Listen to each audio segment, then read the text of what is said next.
Fue un actor incansable, con más de 50 películas en su historial, pero su vida estuvo marcada por la tristeza, el esfuerzo extremo y una verdad que le ocultaron hasta el final. Desde niño sintió que algo le faltaba, pero nunca imaginó que la familia que lo crió le había mentido toda su vida.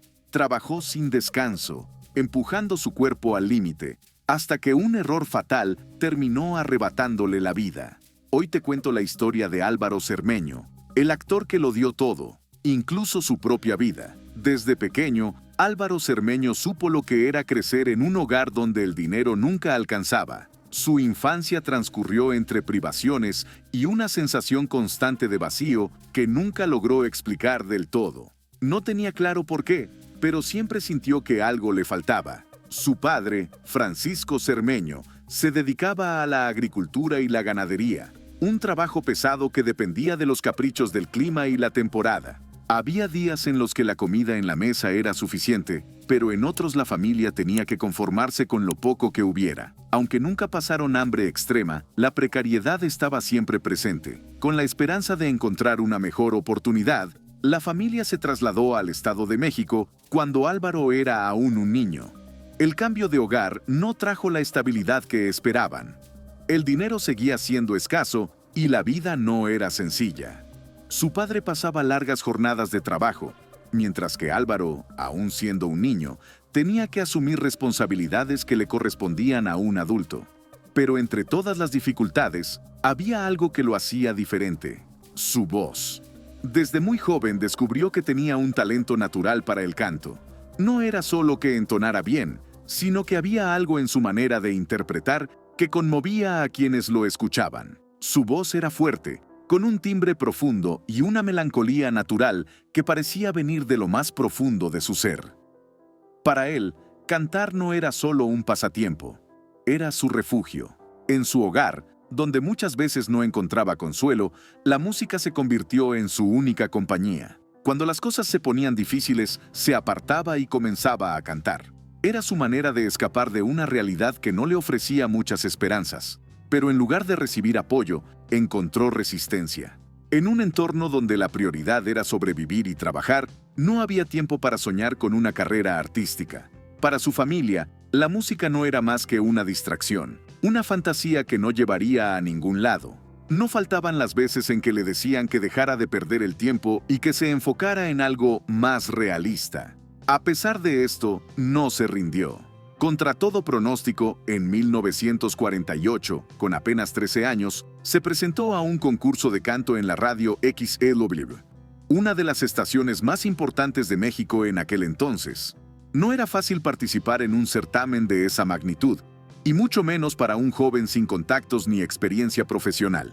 Pero su talento habló por sí solo. Cuando comenzó a cantar, el jurado quedó impresionado. Había algo en él que era imposible de ignorar. Contra todo pronóstico, ganó. Aquel triunfo, aunque pequeño en apariencia, lo cambió todo. Por primera vez en su vida, sintió que su voz valía algo, que su talento podía abrirle puertas. Fue entonces cuando tomó una decisión que marcaría su futuro. Dedicaría su vida a la música y al espectáculo, sin importar los obstáculos que se interpusieran en su camino. Pero lo que no sabía era que ese camino estaría lleno de sacrificios, decepciones y una verdad que lo perseguiría hasta el final de sus días. Después de su victoria en la radio XEW, Álvaro Cermeño sintió por primera vez que el destino le abría una puerta. Pero ganar un concurso no significaba tener garantizado un futuro en la música. Sabía que si quería llegar lejos, tendría que abrirse camino por su cuenta, enfrentándose a un mundo donde el talento no siempre era suficiente. A finales de los años 40 e inicios de los 50, la industria musical en México estaba dominada por grandes intérpretes. Artistas como Pedro Infante, Jorge Negrete y Javier Solís eran ídolos nacionales, figuras inalcanzables que parecían acaparar todo el éxito y la atención del público. Para un joven sin apellido de peso ni contactos en la industria, entrar en ese círculo era casi imposible. Aún así, no se dio por vencido. Se presentó en cuanto evento de aficionados pudo encontrar, buscando hacerse notar.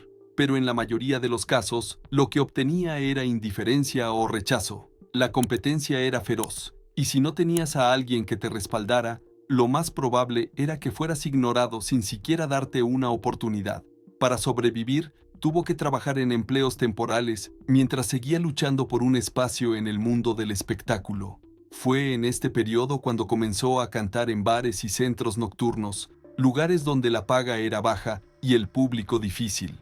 No era extraño que tuviera que lidiar con clientes ebrios o dueños que se negaban a pagarle. Las noches en esos lugares eran largas y agotadoras. A veces, la gente lo escuchaba con atención, pero en otras, su voz quedaba ahogada entre el ruido de conversaciones y el choque de vasos. Pero para él, cada presentación era una oportunidad, una posibilidad de que alguien importante lo viera y le ofreciera un contrato. Pero la realidad era más dura de lo que imaginaba. Los contactos valían más que el talento, y sin un padrino en la industria, seguir adelante era como escalar una montaña sin cuerdas. A medida que pasaban los años, comenzó a notar algo frustrante. Muchos artistas con menos talento que él lograban entrar al mundo de la música gracias a sus relaciones con empresarios o productores. Algunos simplemente tenían el respaldo de una disquera, lo que les aseguraba promoción y presentaciones en los mejores escenarios. Mientras tanto, él seguía cantando en lugares de mala muerte, esperando una oportunidad que parecía nunca llegar. Sin embargo, hubo algo que cambió el rumbo de su destino: el cine. A finales de los años 50, la industria cinematográfica en México pasaba por una transformación. Aunque la época de oro estaba llegando a su fin, el público aún tenía un fuerte interés por las películas de drama, acción y westerns mexicanos. Fue entonces cuando un director lo vio cantar en una de sus presentaciones y le ofreció una pequeña oportunidad en el cine. Su primera aparición fue breve, casi anecdótica, pero le bastó para entender que el cine podría ser el camino que estaba buscando. A diferencia de la música, donde las puertas parecían cerradas, en el cine encontró una posibilidad de hacerse un nombre. Fue así como, en 1961, le llegó la oportunidad que marcaría su debut oficial, la película Juramento de Sangre, donde compartió créditos con Jaime Fernández.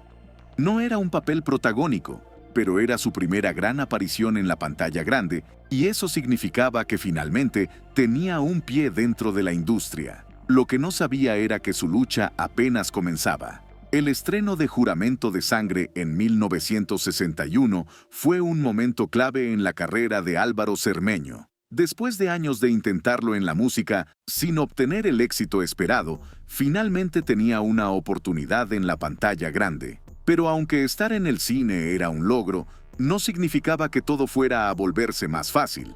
El cine mexicano estaba pasando por un cambio. La gran época de oro había terminado, y las películas de gran presupuesto y estrellas consagradas estaban dejando espacio a producciones más modestas, muchas veces hechas con recursos limitados y tiempos de filmación apresurados. Estas películas, aunque tenían su público, no ofrecían la misma estabilidad ni reconocimiento que las grandes producciones del pasado. Álvaro, sin embargo, no tenía otra opción. No podía darse el lujo de rechazar papeles, así que aceptaba cada oferta que le llegaba, sin importar si la producción era de bajo presupuesto o si su papel era pequeño. Trabajaba con la esperanza de que, eventualmente, llegaría la película que lo consagraría como una estrella. Sin embargo, la realidad del cine de acción en México en aquella época era muy dura.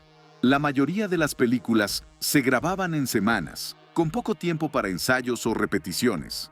Los actores, especialmente aquellos que no eran protagonistas, trabajaban en condiciones precarias, muchas veces con sueldos bajos y horarios agotadores. Álvaro se convirtió en un actor versátil y resistente. Podía filmar varias películas al mismo tiempo, pasando de un set a otro sin descanso. A veces dormía apenas unas horas entre rodajes, pero nunca se quejaba. Sabía que, si quería mantenerse en la industria, tenía que seguir adelante sin importar el sacrificio.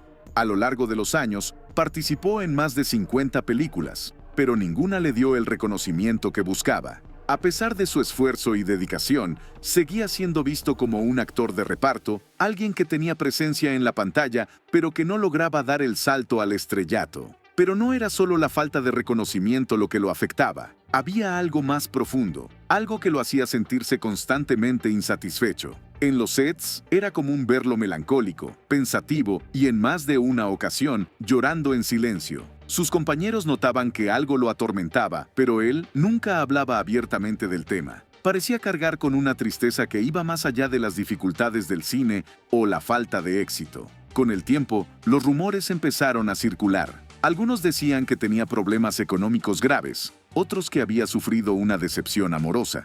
Pero la verdad era mucho más dolorosa. Esa tristeza, lejos de desaparecer, se hizo más fuerte con los años. Y lo peor fue cuando descubrió una verdad que cambiaría su vida para siempre. A pesar de todos los sacrificios y años de esfuerzo, Álvaro Cermeño nunca logró el reconocimiento que realmente merecía. No importaba cuántas películas filmara ni cuánto empeño pusiera en cada actuación. El estrellato siempre parecía estar fuera de su alcance.